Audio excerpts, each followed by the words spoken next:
पेट से संबंधित समस्याएं लगातार बढ़ती जा रही हैं। किसी को अफारा रहता है पेट में, किसी का खाना पच नहीं रहा है, किसी का खाना शरीर में लग नहीं रहा, तो कमजोरियां बढ़ती जा रही हैं। लगातार बढ़ती हुई कमजोरियां पैरों में दर्द करा रही हैं, आलस बढ़ रहा है, काम करने का मन नहीं कर रहा है। ये समस्याएं लगातार बढ़ रही हैं क्योंकि पाचन तंत्र धीरे धीरे करके कमजोर होता जा रहा है, स्लगिश होते जा रहे हैं पाचन तंत्र के सारे अंग।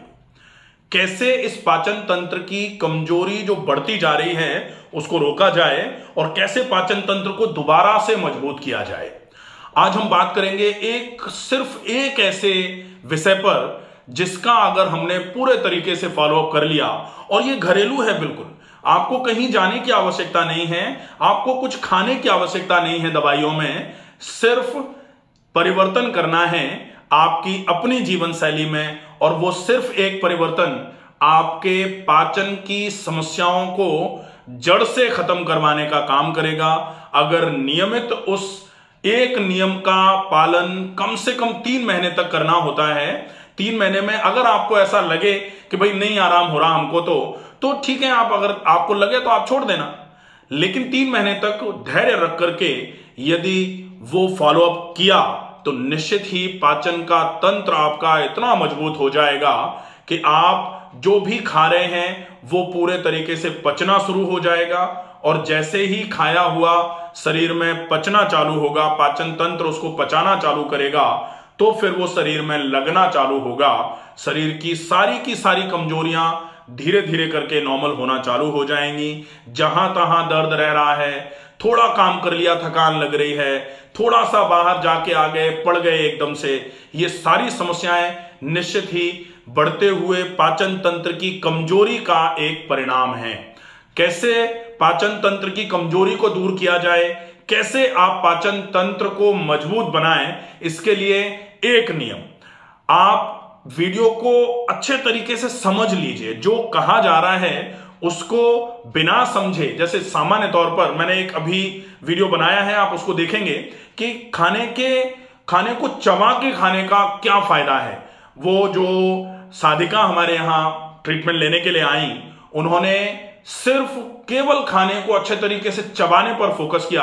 पहले उनको भी लगा कि भाई चबाने से कोई समस्या का समाधान होगा क्या।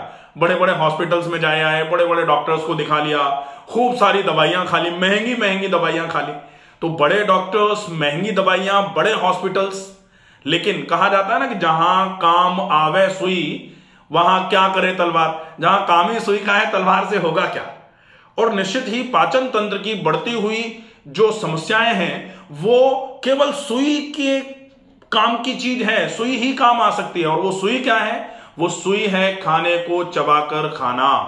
अगर आप खाने के एक ग्रास को, अब मैं जो बोल रहा हूं वो थोड़ा सा आपको ऐसा लग सकता है कि कैसे संभव है, 60 बार के आसपास चबाकर खाना। और 60 बार के आसपास उन लोगों को जिनको पेट में गैस बनती है, अफारा रहता है, पेट फूला रहता है, पेट केवल लेटने में बेचैनी हो जाती है। आजकल एक और समस्या बढ़ रही है, आप देखेंगे जिनका पेट थोड़ा भारी रहता है वो थोड़ी देर पेट केवल लेट के देखो, लगेगा कि बेचैनी हो गई, घबराहट हो गई, तो फिर से करवट लेना पड़ेगा। क्योंकि जैसे ही पेट केवल लेटते हैं, पेट फूला हुआ रहता है, वो अगर पेट केवल लेटे पेट दबेगा, फेफड़ों पे दबाव आएगा, तो फेफड़े सांस पूरी भर नहीं पाए। वैसे ही तो फेफड़ों की एफिशिएंसी कमजोर पड़ रही है, वैसे ही फेफड़े जो है प्रॉपर एक्सपेंशन कर ही नहीं पा रहे हैं। उस केस में भी बढ़ा हुआ पेट, फूला हुआ पेट अगर दबेगा पेट केवल लेटने से, तो निश्चित ही प्रॉब्लम आती है। तो पेट का नरम होना अति आवश्यक होता है। पेट इतना नरम होना चाहिए कि जब आप सांस छोड़ करके पेट को दबाओ तो वो बिल्कुल, कहते हैं ना पेट पीठ को लग गया, तो पेट पीठ को लगने की कंडीशन में होना तो चाहिए। आज पेट पीठ पे लगा के दिखाओ आप। कितने ऐसे लोग हैं जो पेट को अग्निसार क्रिया जैसा जब करते हैं ना, तो पेट को अंदर बिल्कुल ले जाते हैं, पेट बिल्कुल खाली कर लेते हैं। कहां हो पाता है? नहीं हो पाता। तो क्यों नहीं हो पाता? क्योंकि पेट में गैस भर गई है। अब भरी हुई गैस को आप दबाते हो ना, तो सीना बेचारा फूल जाता है, सीना बेचारा कंप्रोमाइज होता है। और आप जब दबाने की कोशिश करते हो तो फिर क्या होता है, तो आपका चेहरा लाल हो जाता है। जैसे आप थोड़ी देर के लिए आगे झुक के बैठ जाओ, चेहरा बिल्कुल ऐसे करके लाल तमतमा जाएगा चेहरा। क्यों? क्योंकि पेट दबा, सीने पे दबाव आया, सेरेब्रल कंजेशन हो गया, बड़ा नुकसानदायक काम है। इसलिए पेट नरम रखने की आवश्यकता है और पेट को नरम करने का काम करेगा 60 बार चबाना। क्यों चबाना चाहिए और इस चबाने के फायदे क्या क्या हैं, इन चबाने के फायदों को अगर हम समझ जाएंगे तो निश्चित ही फिर हम पहले पहले चबाने की प्रैक्टिस करेंगे। जैसे होता ना कि अरे 60 बार भी कोई चबा पाता है क्या, करत करत अभ्यास के जड़मते होते सुजान, ये स्लोगन हम भूले नहीं। तो जो नहीं चबा पा रहे हैं वो अभ्यास करें।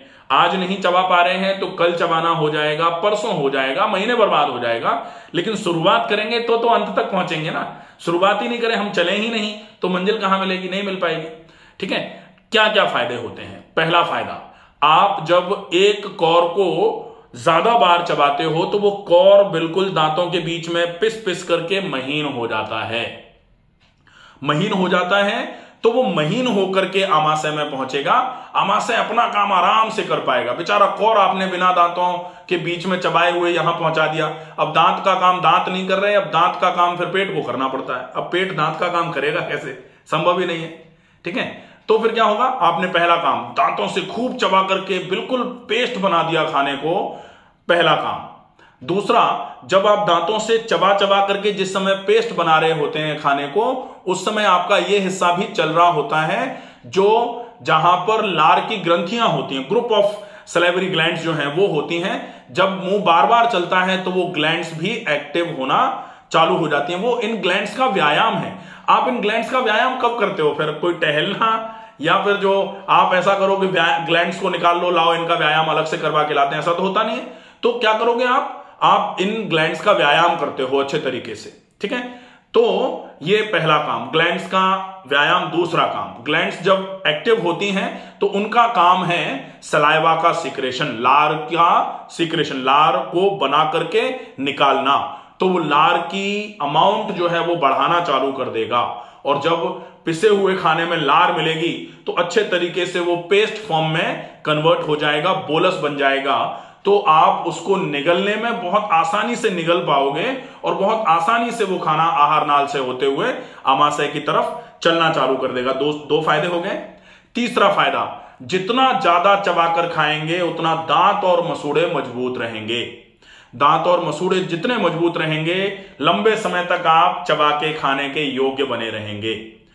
अब और अगला फायदा, जितना ज्यादा आप चबाकर खाते हो, जितना चबाते हो उतना लार तो बनती है, लार के साथ में जितना आप मुंह चलाते हो उतना पेरिस्टाल्सिस इंप्रूव होती है। पेरिस्टाल्सिस इंप्रूव होती है मतलब आंतों की चाल बढ़ती है। आंतों की चाल बढ़ती है तो हम क्या करते हैं, जैसे हम चलते हैं या हम व्यायाम करते हैं, हम कभी ऐसा तो करते नहीं लाओ चलो आंतों को निकाल के चला के आते हैं, टहला के लाते हैं उनको, उनका व्यायाम कर लिया जाए। तो आंतों की डायरेक्ट चाल बढ़ाने का काम जो है वो आपका चबाना करवाता है और जितना आप चबाना करोगे आंतें डायरेक्टली एक्टिवली पार्टिसिपेट होकर के उनकी पेरिस्टाल्सिस का मूवमेंट जो है वो बढ़ना चालू हो जाएगा। अब एक बहुत बेहतरीन फायदा जो चबाने से मिलेगा वो होगा, आप जितना चबाकर खाओगे उतना ही ज्यादा नहीं खा पाओगे। जितना ज्यादा चबाकर खाया उतना ज्यादा खाना नहीं खा पाओगे। मतलब आप खाने के एक ग्रास को अगर 60 बार चबा के खाना चालू करते हो तो जो कंपैरेटिवली आप 5 रोटी खा रहे थे, 4 खा रहे थे, 3 खा रहे थे, आप ज्यादा चबा के खाना चालू करो, आपको कम से कम 1 रोटी कम कर दोगे आप कि भाई अब जरूरत नहीं है। क्योंकि ज्यादा चबा के खाने से ब्रेन जल्दी से सटाइट हो जाएगा। सटाइटी का मतलब है जो आपके फिलिंग का सेंसेशन देने वाला जो एरिया है ब्रेन में वो सटाइट हो जाएगा। जैसे ही वो सटाइट होगा, आपका खाने की क्वांटिटी जो कम चबाने की वजह से बढ़ती जा रही थी और क्वांटिटी ज्यादा खा रहे हो आप और खाना शरीर में भर करके पच रहा नहीं है तो बेकार होता जा रहा है सारा। तो क्वांटिटी कम होगी और जो कम क्वांटिटी आपने आमाशय में पहुंचाई है वो कम क्वांटिटी ही आपको ज्यादा ऊर्जा देने का काम करेगी, क्योंकि वो जो कम खाया है वो पूरा पचेगा, पूरा एब्जॉर्ब होगा, उसमें से पूरे में से पोषक तत्व जो हैं लग करके शरीर में पहुंचेंगे और वो पोषक तत्वों की आपूर्ति होना चालू हो जाएगी। ये जो व्यवस्था है ये भी आपकी चबाने के वजह से आपको फायदे के रूप में मिलेगी। अब जिन लोगों का वजन ज्यादा है, जिन लोगों का वजन ज्यादा है वो अगर चबा के खाना चालू करते हैं तो ये कंफर्म है कि कम से कम 1 महीना अगर वो इस रूटीन को करते हैं, 1 महीने में वो इस रूटीन में आ जाएंगे कि वो एक ग्रास को 60 से 70 बार चबाने की स्थिति में आ जाएं, तो 1 महीने में वो इस स्थिति में आ जाएंगे और फिर दूसरे महीने केवल इस रूटीन का फॉलोअप करें, देखें उनका वजन निश्चित ही कम होना चालू होगा। और वजन कम होना चालू होगा के साथ में उनके शरीर की जो बढ़ती हुई कमजोरियां थी वो धीरे धीरे करके कम होना चालू हो जाएंगी। कमजोरियां कम होंगी मतलब शरीर में ताकत बढ़ना चालू होगी, शरीर में ऊर्जा का स्तर जो कम लग रहा था वो बढ़ना चालू हो जाएगा, काम करने में मन लगना चालू हो जाएगा।